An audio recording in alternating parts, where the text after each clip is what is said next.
તમે પણ ખાલી પેટે સવારે ચા પીવો છો? તો તમારી આ એક સવારની આદત તમારા પેટને નુકસાન પહોંચાડી શકે છે. ઘણા લોકોની સવાર ચા વગર પડતી જ નથી. તો ખાલી પેટે ચા પીવાથી પેટમાં એસિડ વધી શકે છે અને સાથે સાથે ગેસ અને એસિડિટી જેવી સમસ્યાઓ પણ થઈ શકે છે. પેટમાં બળતરા અથવા અસ્પષ્ટતા થઈ શકે છે અને સાથે સાથે ભૂખની જે કુદરતી પ્રક્રિયા છે એમાં પણ અસર કરી શકે છે. અને ઘણી બધી વ્યક્તિઓમાં આયોડિન એબ્ઝોર્પ્શન પર પણ અસર પડી શકે છે.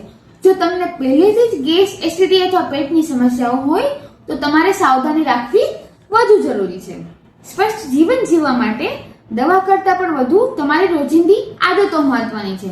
તો સૌથી પહેલા સવારે ઉઠીને પાણી પીવો, પછી સારો અને પૌષ્ટિક બ્રેકફાસ્ટ લો અને પછી ચા પીવો. તો આવી બીજી હેલ્થ ટિપ્સ જાણવા માટે મારા પેજને સબસ્ક્રાઇબ કરો, ફોલો કરો. Thank you.